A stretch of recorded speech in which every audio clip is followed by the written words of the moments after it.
Hey, welcome back. So today's video is about charging more, making more, and having a bigger impact. So a lot of people come and they are say they're web designers, and this has happened a lot over the last 10 years with me as the coach, where some web designer comes to me and they're comfortable charging like two to $5,000 for web design, and they just can't believe that other people are charging like 12 to 20,000, let's say, for essentially the same stuff, right? Um, so what I would normally do is get on the sales calls with them, and it doesn't take very many, one to three, sales calls with them. Pretend to be their employee salesperson. Just say, hey, so and so is the expert here. I'm just on to ask some hopefully, relevant questions, and let's dig down to why we want this, if we want this at all, right? Work together, and then I just say the price, and that's it, right? So for a lot of people, unfortunately, seeing is believing. If you can flip that in your head to believing is seeing, then you'll have a much better time. Okay. But they need to see it before they can believe it, and then I show them how easy it is, and from then on, like they can have the guts to do it. Right now, you'll hear, well, a lot of it is just saying the price with a straight face. Yeah, but it's not about acting. And if you are acting, then you're not in a place of identity when you're doing it, saying it, right? So, sorry, I just got a client email there. I shouldn't have had that page open. Let me change that.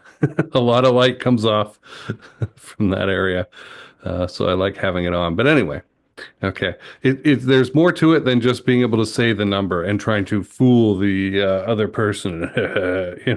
Okay. You're doing a lot of things here. All right. You're charging more so that you can feel better about yourself. You can have a bigger impact on the problem, right? You can solve it at a higher or deeper level, and you can attack bigger projects as well with a bigger budget. But remember, this all goes back to money tolerance, which is one of those like 1% limiting beliefs that affects everything around you, right? The Pareto's law. It's one of the very few limiting beliefs that impacts the vast majority of the world that you experience every day, because it tells you, oh, that's too much. Or even in the low case limit, that's too little, and therefore it's a waste of time or must be junk or whatever. But the high money tolerance limit is really where we're more focused on here. And it means that you will not live in certain parts of the world. You will not rent or buy certain automobiles. You will not go to certain restaurants. You will not order certain dishes. You will not shop at certain supermarkets because it's too much money, right?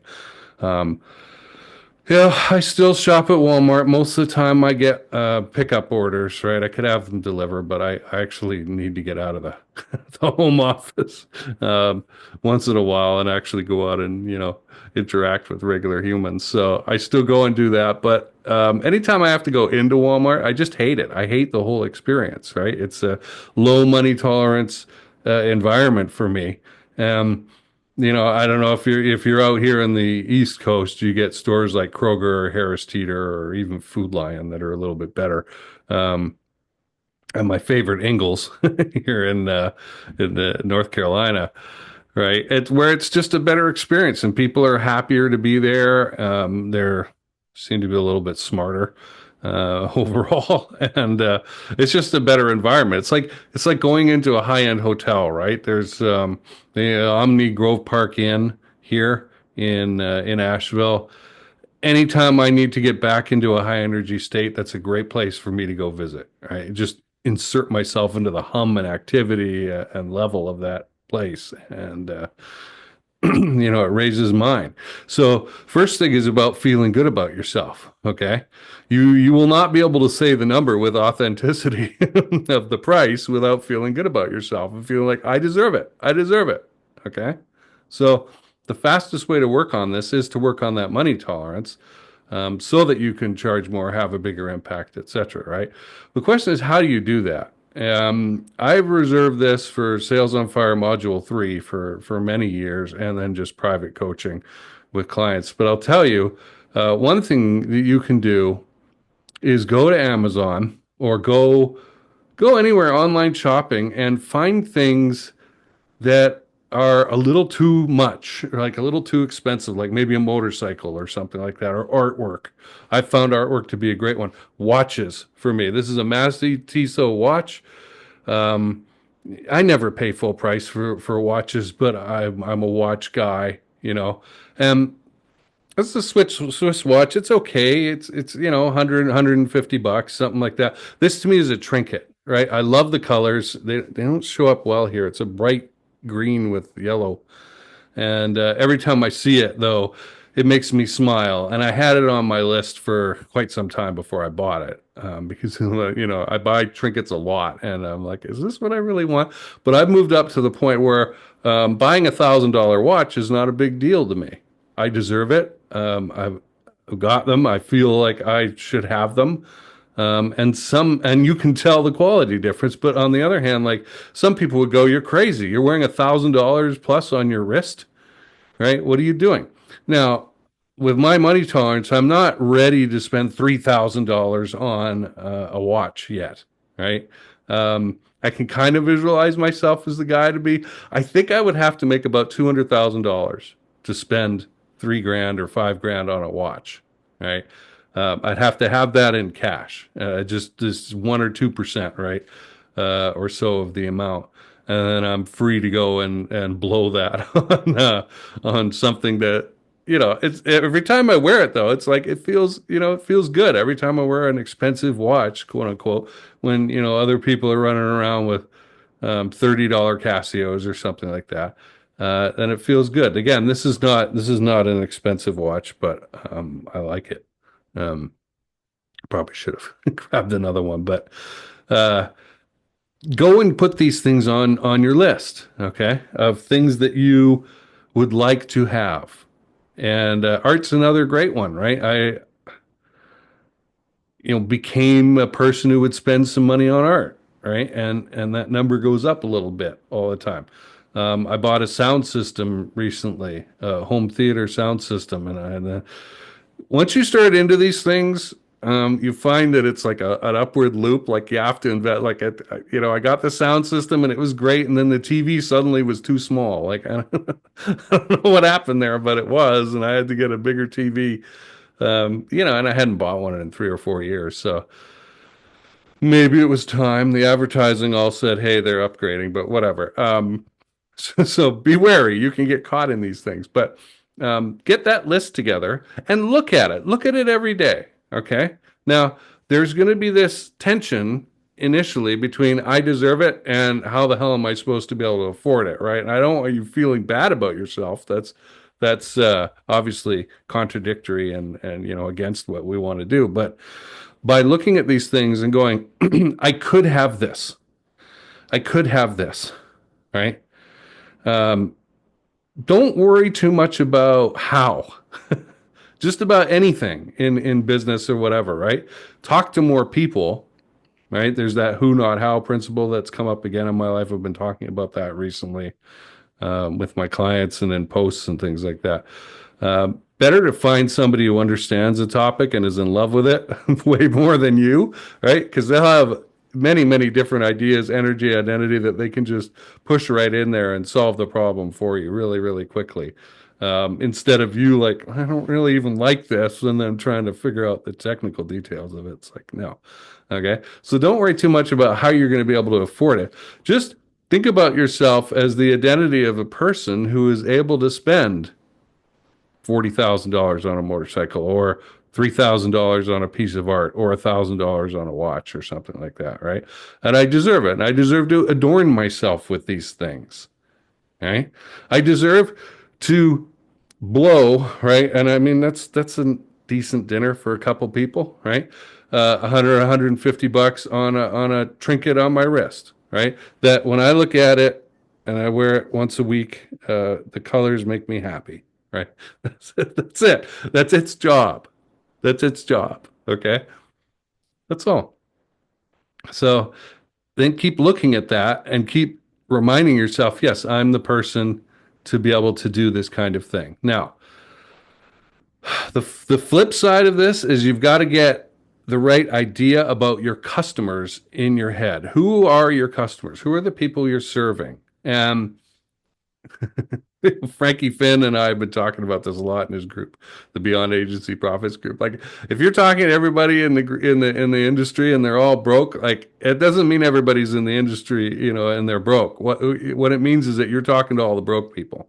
Okay, and again with the Pareto's law thing, right? A small number or percentage of clients or companies in a niche or your customer group, right, will make a massive difference in the experience that you have, right? I mean, last quarter, right, I made probably $30,000 from one client, right? And they were the easiest sales in the world because we knew each other and we are happy to work together and it was easy, right? And it was like, oh, this is an area that we haven't explored yet that I could do something for you in, right? Oh, good. We'd like you to do something for us in that area, right? Um, as opposed to trying to put that together with 10 $3,000 clients or something like that, right? I've talked to even friends of mine who I get to coach me sometimes, right? Because everybody's got their strength areas and their weakness areas and that. And I've found like, look, I'll be talking to them about how they're dealing with their customers. I'm like, why are you not billing for this all up front? Or their willingness to drop their price and charge too little based on nothing, like an idea that they got in their head, a fear that they got. The customer did not say anything to them, or that prospect did not say anything to them about it. So when I say we're constantly being buffeted about like a cloud in the breeze, right, by these limiting beliefs and stuff, this is what I mean. Like you haven't even been told by your customer, you suck and your price is too high, right? And you're already going like, no, I better reel that back, right? No, no, no.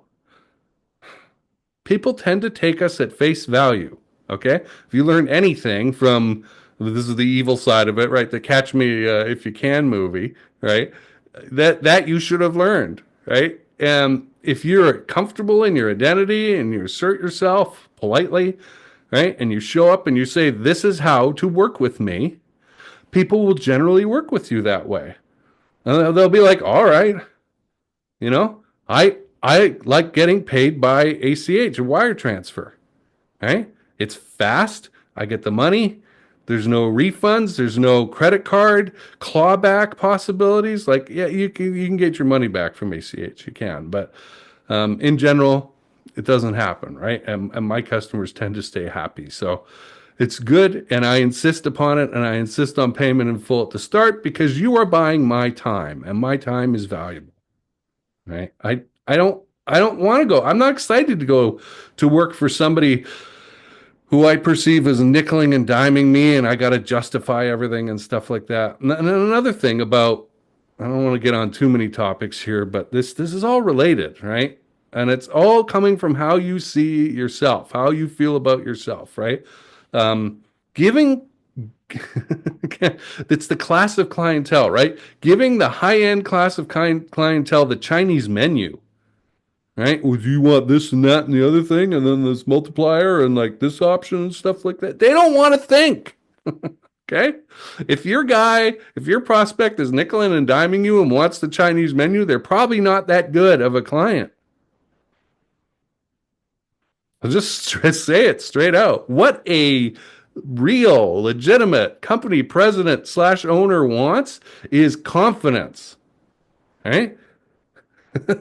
And if that means you're going to charge them a little more so that you know you have the reserves in the project, in the money of the project, to take on whatever comes so that you can solve the damn problem, they're happy.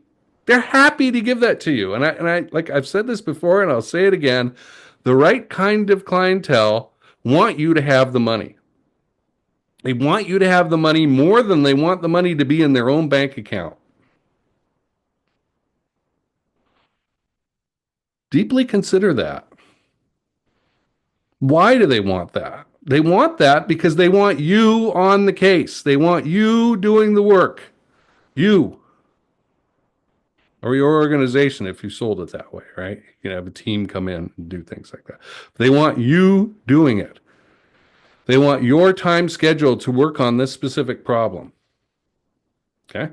Yeah, we're going to hear a lot about, oh, well, high end business owners or sociopaths who just want to gather all money and power to themselves. Maybe. I don't know. I haven't met too many of those kinds of people. Most of the people I know are nice. And when they win, they want you to win. And if you can help them win, they want to empower you.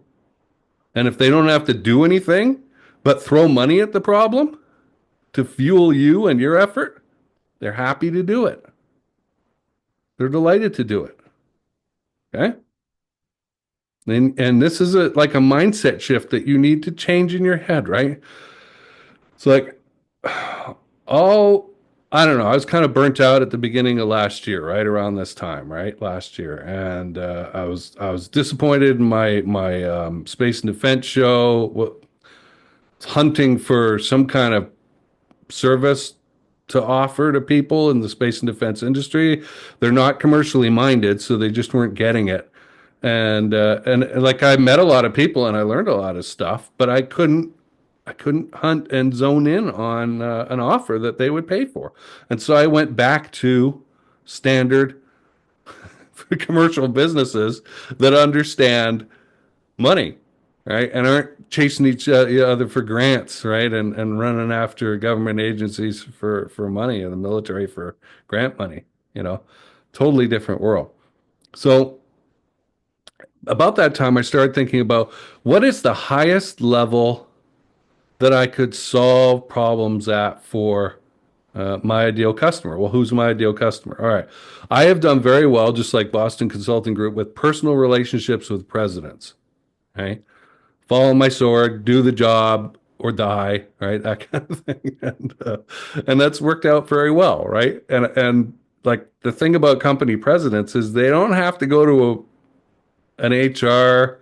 They don't have to go to a purchasing department and say, will you approve this or whatever? No, they will just say, make it happen. And they'll tell their people, make it happen. Let them into the department, support this guy, whatever, right?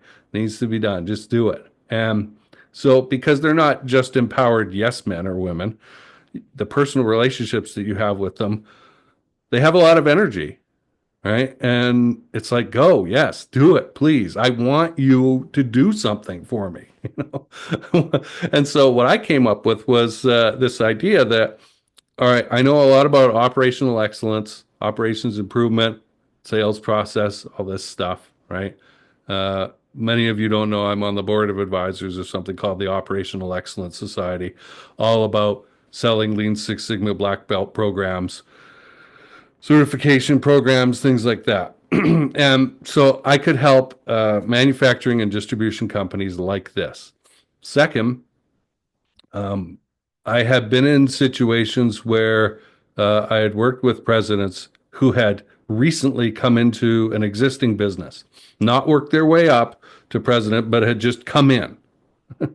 And in that situation, they inherited a management team, right? An executive team. And that executive team, boy, do they have prejudices, hidden issues, right?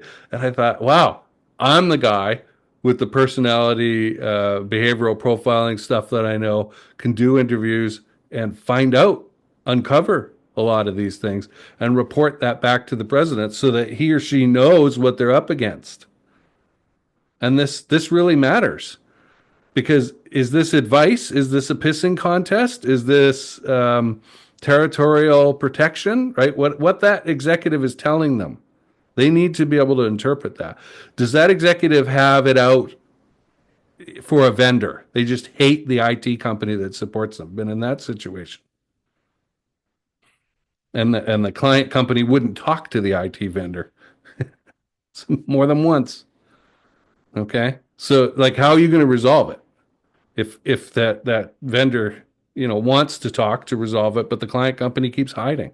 That executive keeps hiding. And so if a president knew that, they could say, "Hey, Jim, I hear you got a problem with XYZ IT. Figure it out, right? Resolve it fast, or I'm going to have to fire you, or we're going to have to fire the IT company." And I don't know if you know this. I work a lot with IT companies. It's going to take 6 months to a year for the next vendor to figure out what that client company business is all about. Okay. So this is the area in which I could impact as high as possible, charge the most money, have the biggest impact, right?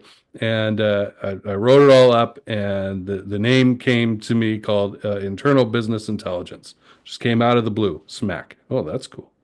And so I've got it up on the Cold Star Tech site, and it's ready to go. And this is what I'm aiming at.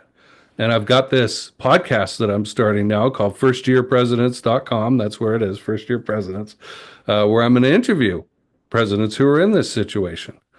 And so all through the summer and into the fall, I got this started. I got the idea. And I was doing outreach, and came up with the podcast because in like December, from a guy named Josh Thomas, who's a friend of mine. Um, Man, and the flood happened in the middle of this. Right? So I got majorly interrupted, and I'm just kind of getting back to this stuff now, right? Like today. So this is an idea, though. I'm trying to share with you the process. It doesn't have to take that long. You might be able to come up with it faster. I mean, again, I had full-time stuff to deal with, right? Projects to deal with while I was occasionally coming back to this idea of, well, okay, what could I do that would have the biggest impact on my client's business, right? And for them, that they would pay me a lot of money to fix, because I'm in a category of very few. I can't say one, but there's not many people I would delegate that investigative behavioral profiling side of it to, right? There's a few operations guys I know through the OPEX Society who I could delegate the improvement side to, but man. So, and along the way, they're going to need like dashboards, tech, right? Software, custom stuff. And I'm in a position with the partners that I've got to give that to them, with partners who I have gone through other big projects with. And so I know their strengths, their weaknesses. I know where I have to step in. Like if you tried to do this, you'd probably fall on your face, right? You wouldn't have the connections. You'd try to give the work to some IT provider and they'd let you down and you wouldn't know what to do, right? So again, not the easiest or the safest thing to do. But you might be a web designer at that 5 to 8,000 or $12,000 level, wondering how can I get 20 to $30,000 projects, right? And the answer is solve it at a bigger level for the right kind of person, the right kind of company, right? Who are you good at? Um, there's a few people I should make a list of the people who I'm following and do that in another interview. Dan Coe is one of them. I really enjoyed his content over the last year. And Chris Doe, guy with the skater. He's like older than me. That's funny. I just turned 50, right? He's older than me.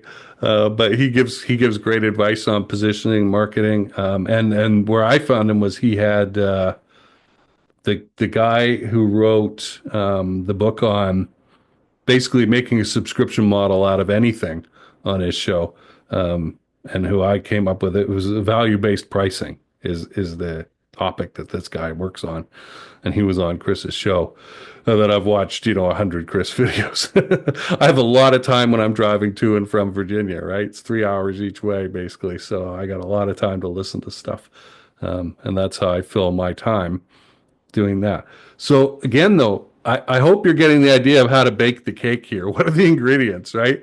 Show yourself the goal every day. Like I want that. I want to be the person who can spend money on whatever, on this trinket thing that makes me happy when I see it, because uh, when the upside is like $20,000, spending 150 or $600 on something that you look at and go, yeah, right?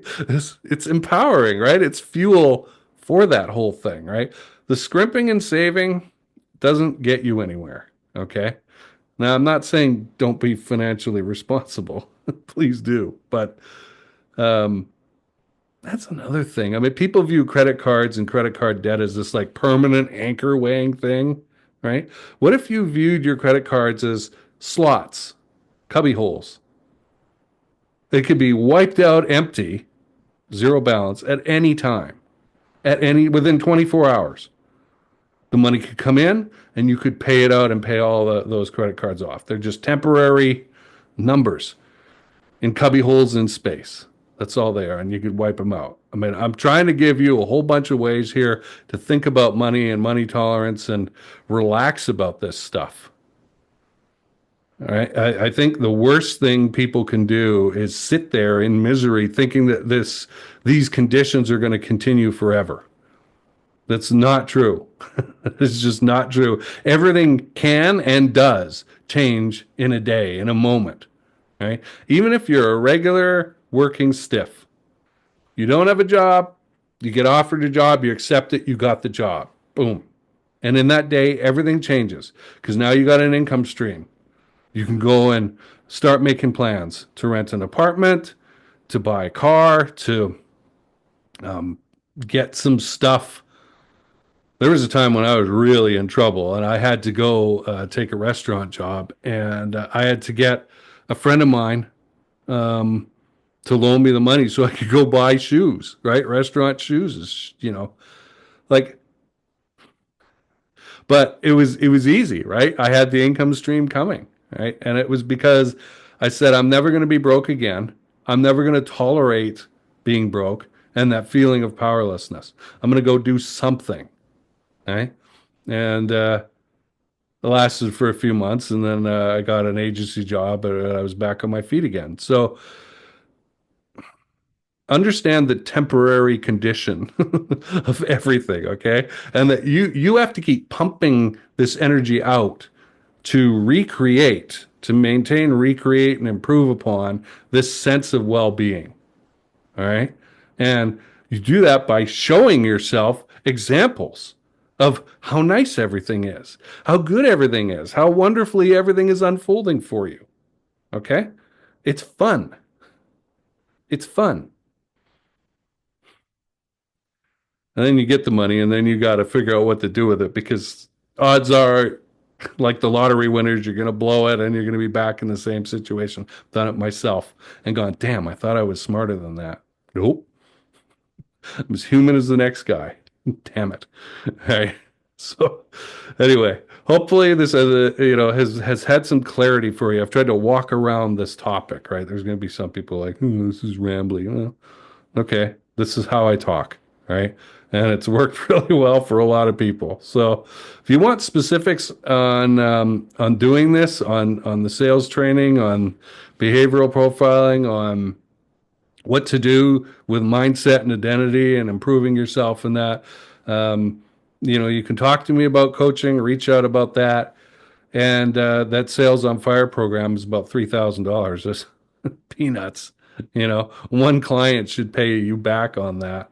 Um, and I support people who support themselves, right? If I see you even as a Sales on Fire client where you're not really getting like personalized coaching from me and that, you're allowed to email me, right? And if I see you doing good stuff, I'm going to comment. I'm going to like give you advice to do even better, right? And I want to know what topics you're struggling with. So if you made it this far, leave a like. If this was valuable to you, leave a comment. These things really, really help. And sometimes I wonder, I'm like, God, I've been inconsistent about it, but man, I've been around here for 10 plus years. Um, I don't know. So, some people say I talk over their heads, and I can't believe it because for me, I'm simplifying it as much as I can. But again, I have the curse of knowledge. So, all right, leave a comment below about what you liked, what you didn't like, maybe what topic you'd like me to talk about next, and I'll see you soon.